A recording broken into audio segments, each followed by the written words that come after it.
만약에 여러분 어떤 외계인이 찾아와서 지구를 방문하여서 이 지구의 어떤 가정에 생일식을 참석하셨다고 합니다. 자기들에게는 참 신기하고 어항할 겁니다.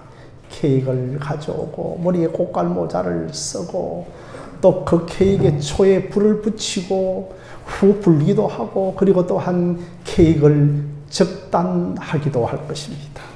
그래서 참 왜 외계인이 이런 행동들을 세리머니를 하십니까? 라고 묻는다면 이것은 정말 인간들이 태어난 날들을 기념하기 위한 좋은 풍습이라고 하다가도 외계인이 갑자기 그러면 왜 케이크에 불을 붙입니까? 라고 하면 왜 불을 붙이는지 우리도 모르는 채 불을 붙이고 막 그저 기뻐하고 그 의미도 모르는 채 만약에 우리가 그 의미를 알았다면 더 풍성하게 생일 축하가 될 것이고 또 그들에게도 설명을 해줄 수 있습니다.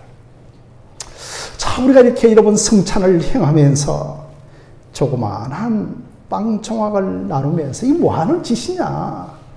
아이고 목사님 좀 손이 짧아서 그러는지 주려면 좀 많이 주시든지 그리고 정말 목사인 제가 이 빵을 들고 이제 나중에 빵을 이렇게 찢기도 합니다.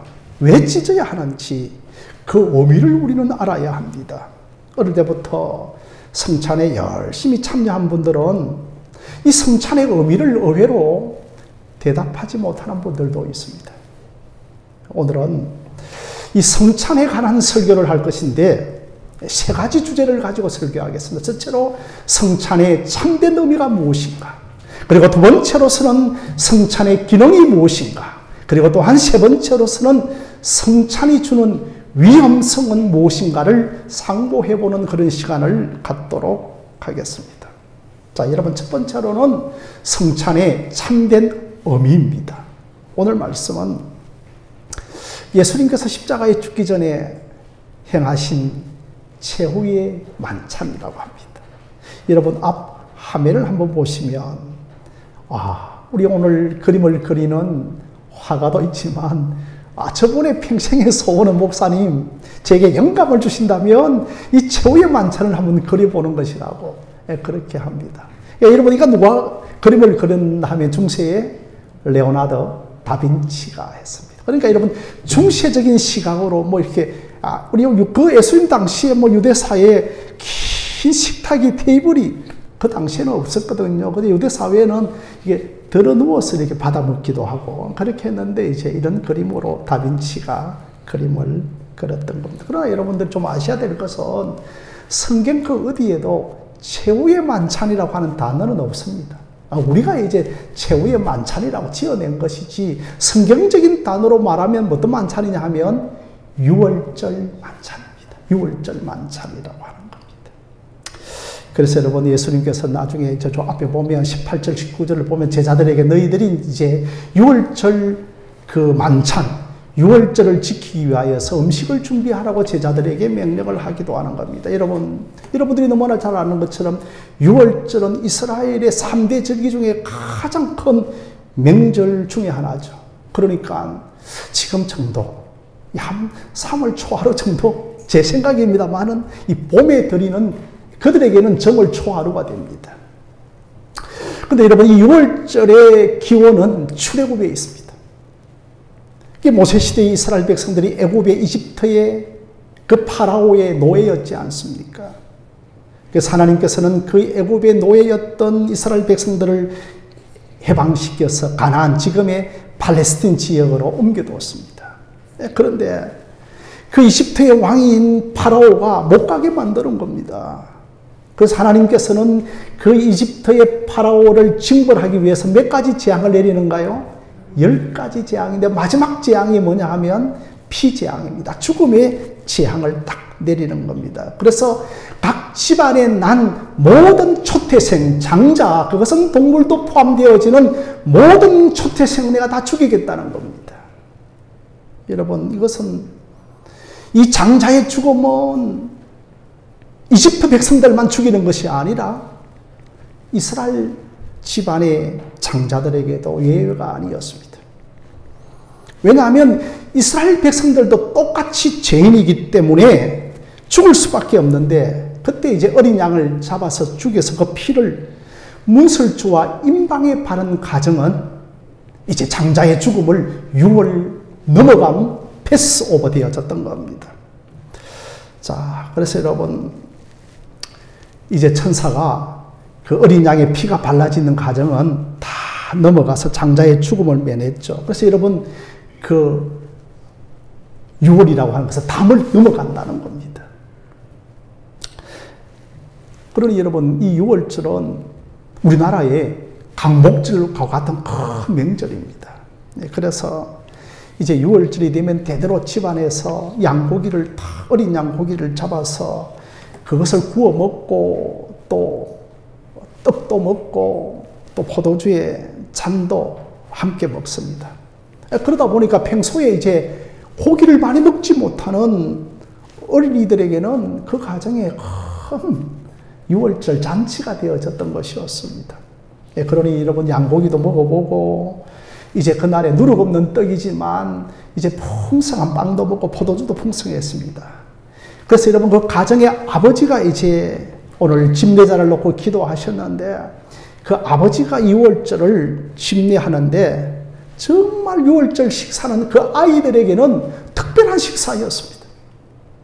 그래서 여러분 아버지가 이제 그 첫 번째 잔을 들고 또 말씀을 선포하고 의식을 해하고 두 번째 잔을 들고 말씀을 해하고 선포하고 나서 네 번째 잔까지 마시게 하면서 이제 6월절의 의미가 뭔가를 딱 알려주는데 왜냐하면 우리의 조상들은 애굽의 노예였는데 우리를 구원하신 분이 하나님이심을 바라보고 우리가 식탁에 그 음식을 함께 먹자라고 했던 겁니다. 그러나따라 여러분 엄격했던 아버지가 얼마나 자애롭고 부드럽게 식사를 대접해주고 정말 맛있는 고기를 먹을 수가 있으니까 그날만큼은 잔치날이었고 은혜의 한 날이었습니다. 예수님께서는 제자들을 다 불러 모아놓고 이제 그 식사를 한 날이 여러분 어떤 날이었는가 하면 구약의 절기로 치면 6월절 그 날이었습니다. 그런데 이 6월절에 참여하는 제자들은 그 전통적인 개념과 의식을 갖고 있었기 때문에 아마 6월절 집례하는 그 예수님을 보면서 그들은 아마 꽤 충격을 받았을 것입니다. 왜냐하면 세 가지 측면에서 예수님이 이끄시는 6월절 만찬이 참 이상했던 겁니다. 첫 번째는 그 식사를 베푸시는 가정에서 이 가장들이 탁 베푸는데 예수님이 베푸시면서 그 가정의 가장들이 탁 베푸는데 대체로 이제 떡을 들고 고기를 들면서 또 포도주를 탁 들면서 이것은 우리의 조상들이 애굽에서 나와 광야에서 먹었던 고난의 떡입니다라고 선포를 합니다. 우리 조상들이 광야에서 너무너무 고난을 많이 당했습니다. 그래서 여러분 누룩 없는 떡을 먹었던 겁니다. 우리 조상들은 용기 있게 하나님을 믿고 담대하게 이 광야를 건너왔습니다. 우리는 노예 상태에서 해방되었습니다. 그리고 우리는 장차 해방될 것입니다라고 하는 것을 그 집례하는 가장이 선포를 하는 겁니다. 그러면서 아이들에게 너희들도 이 하나님을, 우리를 구속하신 하나님을 잘 섬기라고 하는 그 멘토를 이제 그들에게 전했던 겁니다. 그래서 당연히 이제 집례하고 있는 예수님이 이런 6월절 식사를 하면서 이제 가장의 역할을 하기 때문에 아니 이런 멘트를 할 것이라고 기대했는데 이 떡은 우리 조상들이 먹는 광야에서 먹었던 떡입니다라고. 아니 이런 멘트를 날리셔야 되는데 우리 예수님께서는 이런 멘트를 하지 아니하고 이 떡은 내 몸입니다. 이 떡은 내 떡입니다. 이 피는 내가 흘릴 피입니다. 이 포도주는 내 피입니다라고 그렇게 선언을 하시는 겁니다. 아니 여러분 이게 유대 사회에서 쭉 자라왔던 사람들에게는 굉장하게 큰 충격이었습니다. 모든 6월절의 주인공이 예수님 자신이라는 겁니다. 예수님께서는 내가 이스라엘을 인도하시는 하나님이고 나는 하나님과 같다라고 선언을 하신 것입니다. 만약에 여러분 우리 교회 오늘 성찬식 때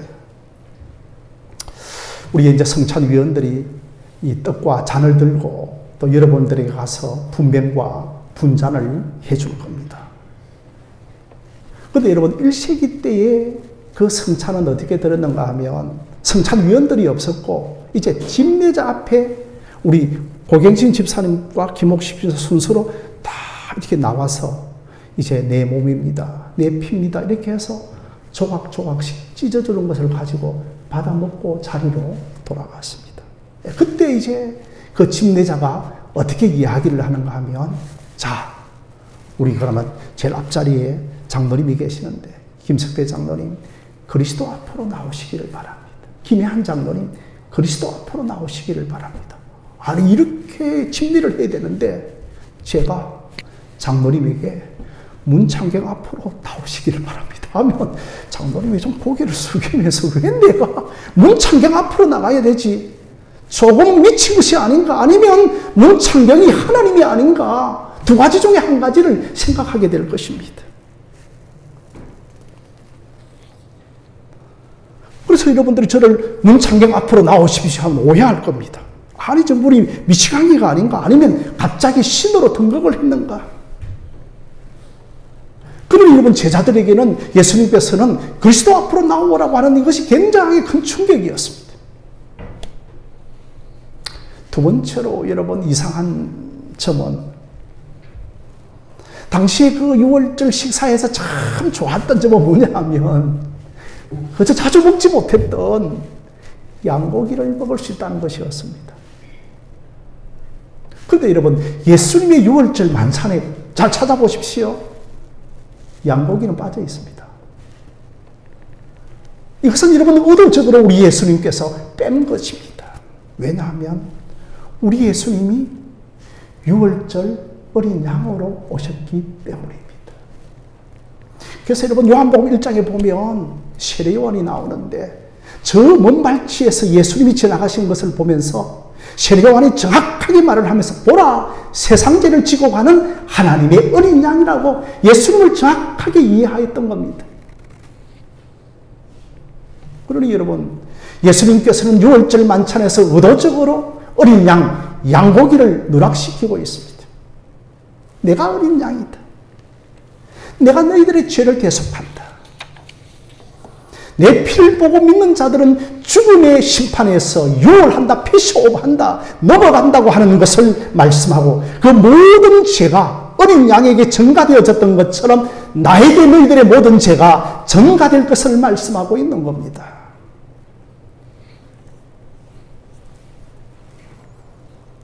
그래서 여러분 어린 양의 피를 발랐던 가정은 다 유월했습니다.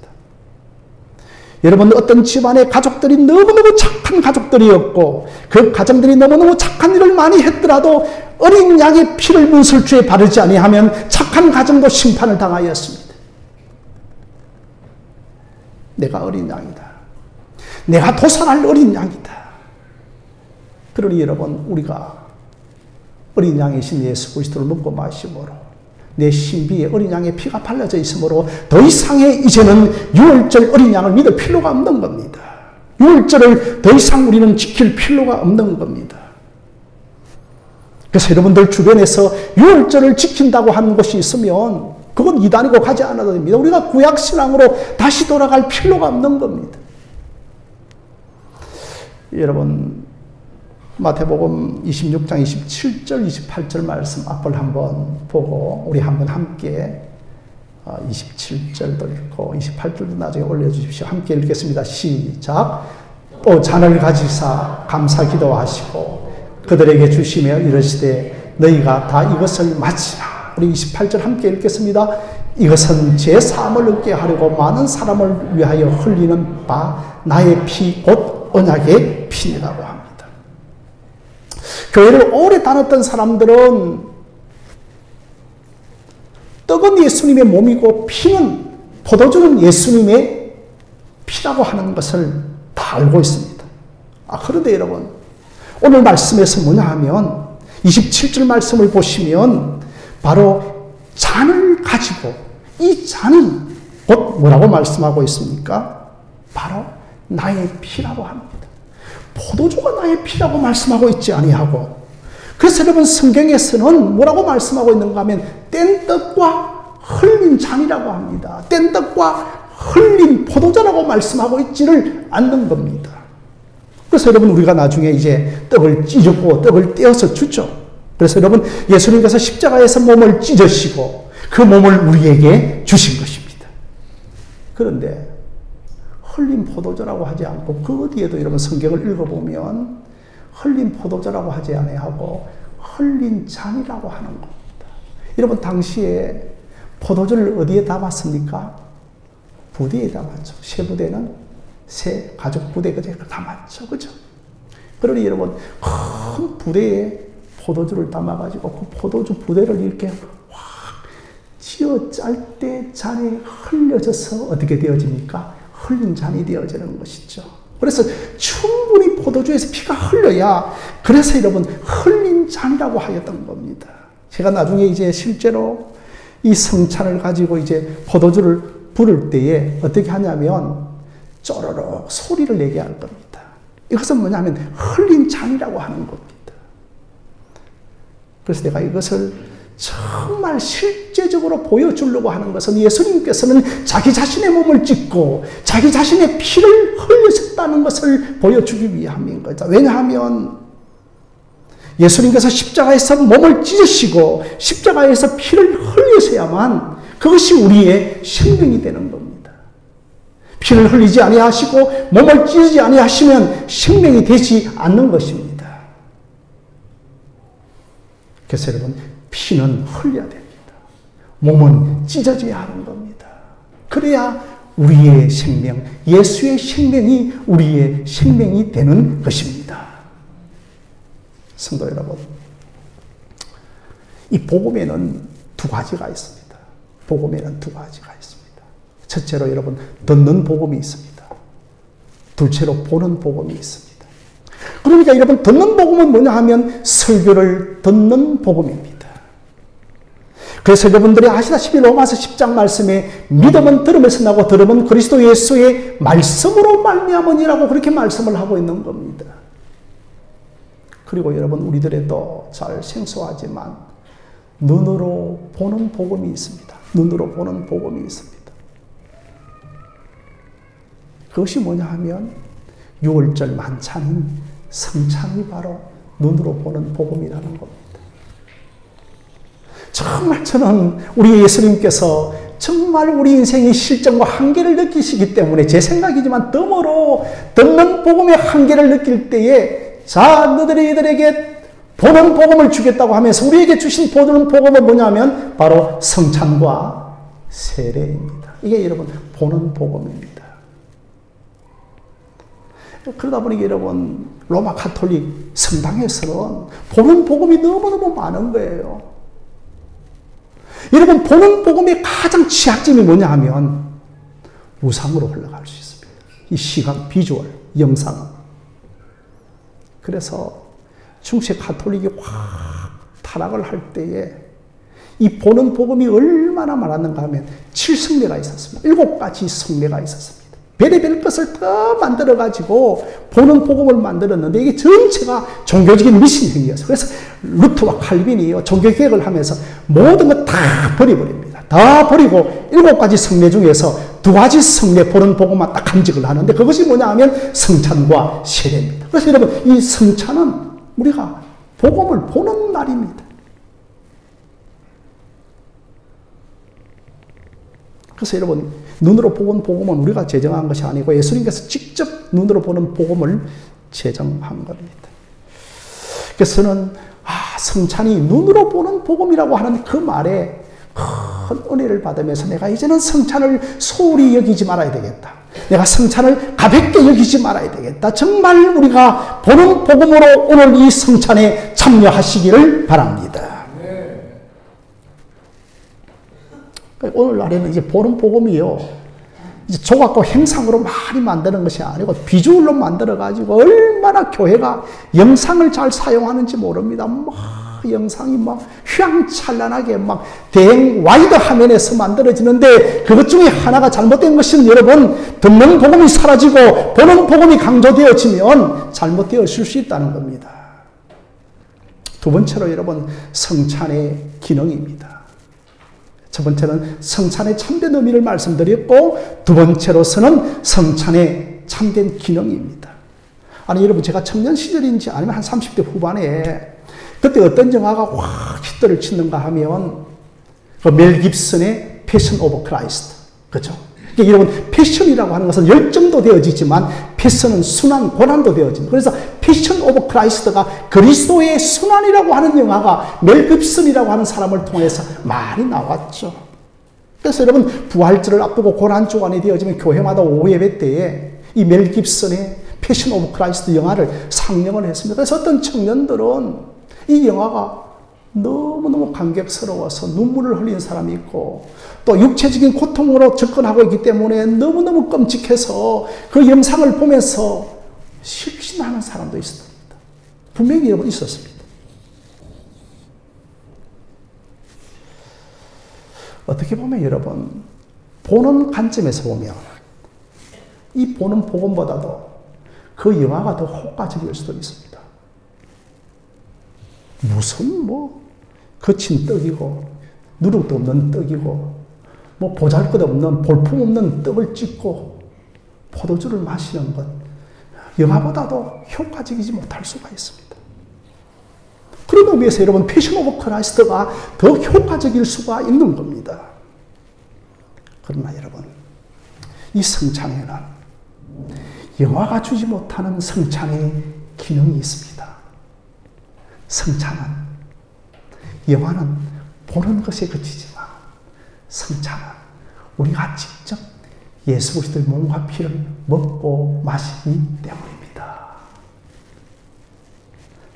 바로 우리가 이 성찬에 먹고 마실 때 예수님이 내 몸 안으로 들어오시는 겁니다. 우리가 예수님의 살을 먹습니다. 예수님의 피를 마십니다.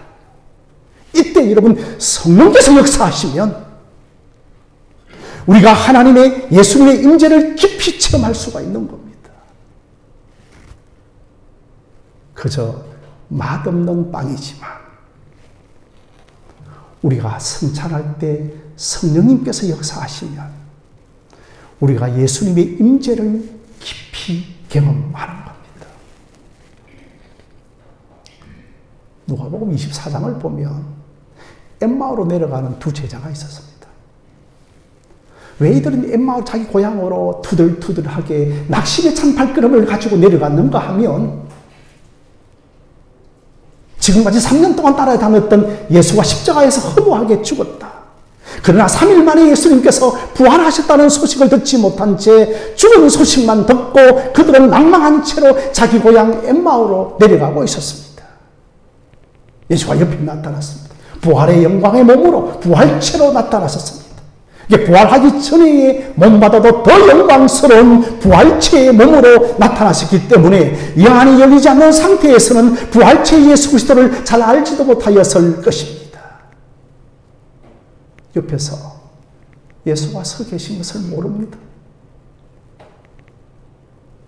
예수께서 떡을 가지고 축사하시고 그 떡을 떼어 그들에게 주실 때 그것을 받아 먹음으로 어떻게 되어졌다고요? 그들의 눈이 밝아져서 예수가 그리스도인 것을 보기 시작하였습니다. 여러분, 떡을 떼어 가지사 그들에게 축사하시고 주서 받아 먹었던 그것을 가리켜서 여러분 뭐라고 말씀하고 있는가 하면 성찬을 그 자리에서 행하셨던 것입니다.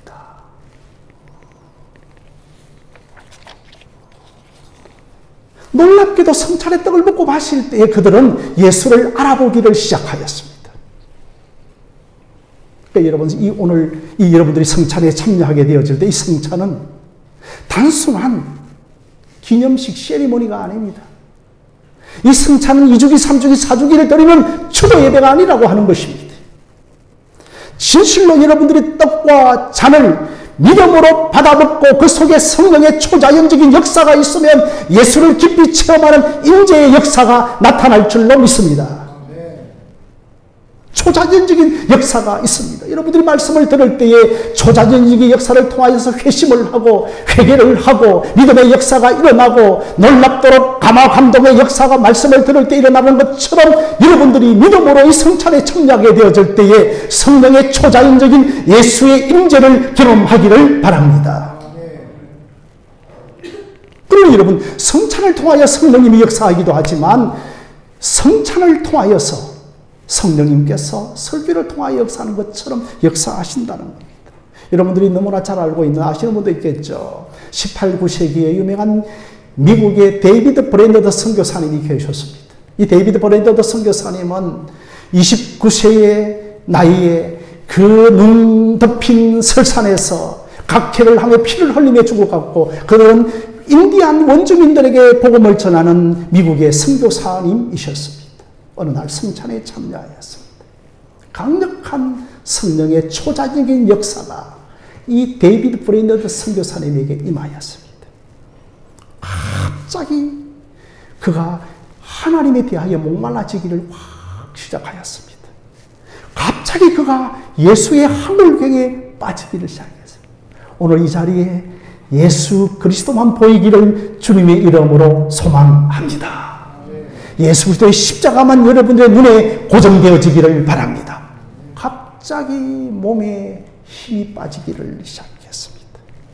그러면서 온 인류를 향하신 하나님의 사랑이 그의 마음속에 확 심어지기를 시작했습니다.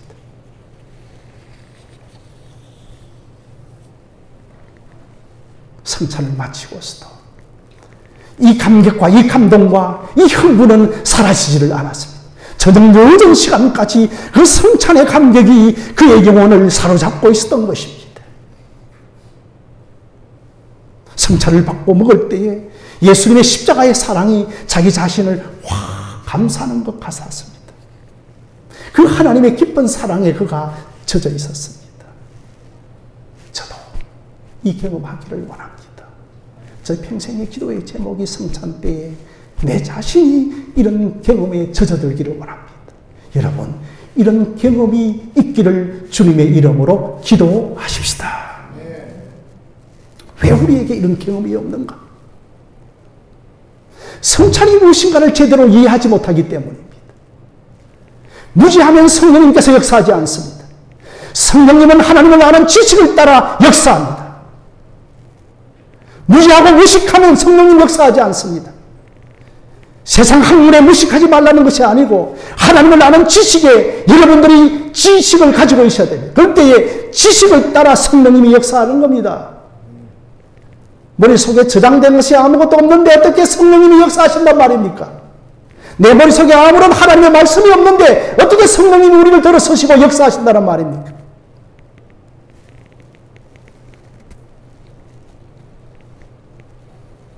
빵과 잔을 먹고 마실 때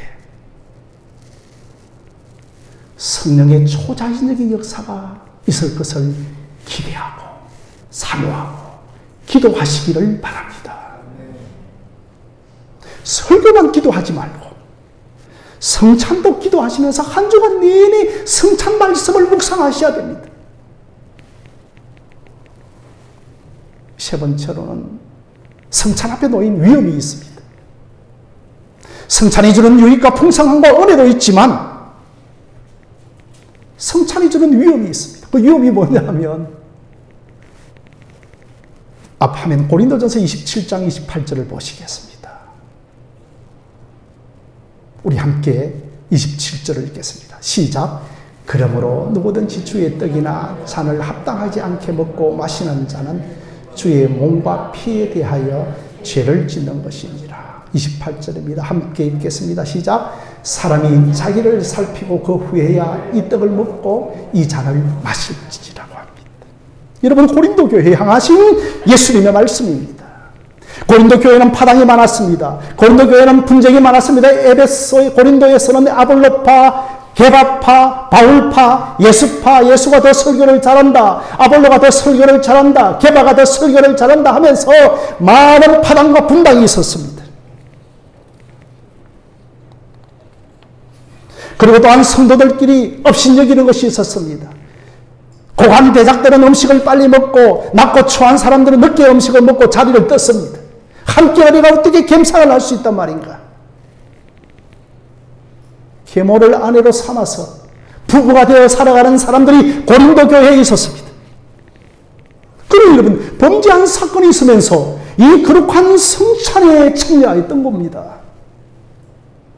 그럼 여러분, 그것은 성찬을 먹고 마시는 것이 아니라 뭘 먹고 마신다고요? 죄를 먹고 마시는 것. 그럼 여러분, 제가 먹지 않습니까? 그죠? 그러면 이제 김혜한 장로님 나와셔가지고, 김수대 장로님 나와셔서 뭐가 섞이죠, 이 안에? 죄가 섞이는 겁니다. 내 죄가 섞이고, 그러니 다른 사람들이 죄를 먹고 마시는 겁니다. 요즘 코로나이기 때문에 개별적으로 먹고 마시지만, 사랑하는 성도 여러분, 그러다 보니까 여러분, 성찬에 잘못 참여하여서 병이 드는 사람이 있었고 죽어나가는 사람들도 있었습니다. 사랑하는 성도 여러분, 우리가 먹고 마시는 것은 주님을 먹고 마시는 겁니다. 주님이 내 몸 안에 들어오는 겁니다. 제가 어저께 여러분, 만약에 소고기를 먹었다 합니다. 소고기가 내 몸 안에 들어와서 권사님, 집사님들, 내 세포가 되고 내 피가 되고 내 에너지가 되어집니다. 바로 예수님의 잔과 떡을 먹고 마심으로 예수님이 내 몸이 되는 겁니다. 내가 어린 양이다, 내가 떡이다, 내가 피다, 내가 너희들 안에 들어가겠다, 너는 내 안에, 내가 너희들 안에 연합하겠다고 그렇게 하는 역사가 일어나는 겁니다. 그러니 여러분, 우리가 죄를 범한 채 성찬에 참여하고 불신앙으로 성찬에 참여하게 되어지면 죄와 불신앙을 먹고 마시고 그 죄와 불신앙을 옆에 있는 성도들에게도 오염시키는 겁니다. 그러면서 여러분, 이 거룩한 살과 피를 먹고 마실 때에 저가 그리스도의 살과 피를 먹는 옆 성도를 바라보면서 업신여겨서는 안 됩니다. 왜? 저 성도도 그리스도의 살과 피를 먹은 한 피바다 한 몸 이룬 형제들이기 때문에 우리는 그들을 깔고 와서도 안 되고 우리는 그들을 업신여겨서도 안 되는 것입니다. 오늘은 성찬의 참된 언의, 성찬의 참된 기능, 성찬이 주는 위험 요소를 여러분들과 함께 나누었습니다. 한 3개월 정도 뒤에 우리가 다시 한번 성찬식을 가질 때 또 다른 성찬의 의미를 저와 여러분들이 함께 묵상하면서 이 복음 묵상의 시간이 되어지기를 주님의 이름으로 간절히 축원드립니다.